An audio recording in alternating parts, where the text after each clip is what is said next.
masalını kim işledi? Lütfi. Bu programmani qaysi o'rin qoladi? Danışman. Aqlliq paqa. Yiroq joyda bir ko'lchakda nurg'un paqalar billa oziqlanib, xushal-xo'ram yashaydi ekan. Men sizlarga bir yumor aytib beray ya. Dadisi o'g'ildan so'rabdi-ku. O'g'lim, matematika muallimlar qandoq ekan desa, o'g'li, "Voy dada, gapini qilma. Birdam 3 ga 3 ni qo'shsak 6 bo'ladi" deydi. Ha desak, yana birdam 5 ga 1 ni qo'shsak 6 bo'ladi deydi qara. U muallimimiz gapida turmaydigan yolg'onchi ekan debdi.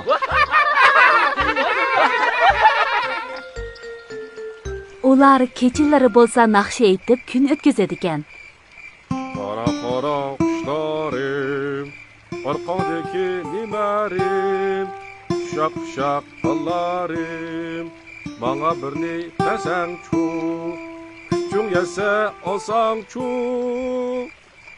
İki yolbas aytma tanka chiqib bera. İki yolbas yugraydi. Birna yo'qdir qo'yriqi, birna yo'qdir qo'liqi. Tak g'alita, ajab g'alita. Ular bara-bara g'o'rulishib, amga qilish xush yoqmaydigan bo'lib qapti. Aylar, yillar mushu davomida o'tib, ko'lning atrofi, ko'lning suyi maynatlashib, sesiq purashqa boshlabdi. Do'stlar, mushundaqmi sesiq ko'lda yashamdoq? Men bu seschilik faqatla chidayolmadim. Pokiz suyba, chiroyli ko'lga ko'chib ketayli. O'zing ko'chmabsan. Ularning gapi bir yerdan chiqmaganligi uchun ular ko'l bo'yidagi qiyri paqining yeniga maslahat so'rag'il mengibdi. Bo'lgan ahvollarni ular qiyri paqiga bir aytibdi. Demak, sizlar xushburoq puraydigan, suyi suzuk yana ko'lga ko'chib ketmoqchi, shundaqmi? Shundoq, biz bu yerdan ko'chib ketamiz. Sizlar yana ko'lga ko'chib borganda, u yerni tozlamay necha kundala sestisizlar. U yer sesib ketsa, yana boshqa yerga ko'chib ketamiz. Ko'nlarda pokizlikdan asal, paskinchilikdan kesal degan bir gap bor. Paskinchilik yaxshi ish emas.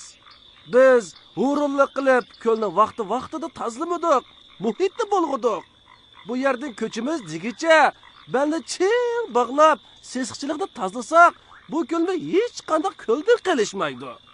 Kuch birlikda, ish o'mlikda deb ekan. Bu ko'lni tang tozlab chiqayli, ha? Ko'chimiz deguchilar qiyri paqining so'zini anglab, nihoyat xijil bo'pti. Hamda hammasi birlikda ko'l ichini, chimliqlarni pokiz tozlashga boshlabdi. Bu ko'l uzoqqa qolmay, aslidagi suzuk, xushpuroqlik ko'lga aylanibdi.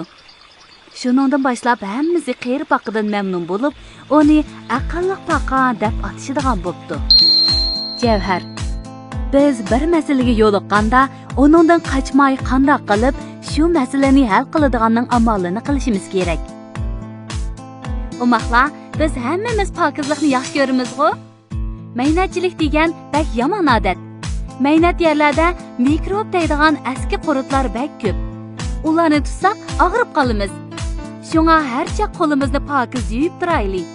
Qo'limiz, badanimiz, kiyimlarimiz pokiz bo'lsa, bizni hamma odam yaxshi ko'radi. Karton darsi. Balalar hayvonotlar qomusi. Paqa. Paqa tuxumdan chiqib, qumchoqqa, ondan paqaga o'zgaradi. Paqa kichik vaqtida faqat suvda yashay-oladi. Cho'ng bo'lganda ondan suvda va quruqlikda yashay-oladi. Uning og'zi yo'g'on ham keng, tili uzun. Paqining tilida alayda bir xil yepishqoq suyuqlik bor bo'lib, mushu orqali hasharotlarni tutib yeydi. U kichik hasharotlarni tutib yeyishni bakmi yaxshi ko'radi. Paqining dumbisi yeshil rangda, qo'rsiqi oq rangda bo'lib, nihoyat siliq va yumshoq. Paqining 4 tal puti bo'ladi. Oldidagi 2 puti qisqa, keynidagi 2 puti uzun bo'ladi. Paqa suv ichmaydi. Terisi orqali suv simirib, badaniga suv to'liqlaydi. Do'stlar, yangi yilga atab sizlarga alayda sondan birini ishlamoqchi.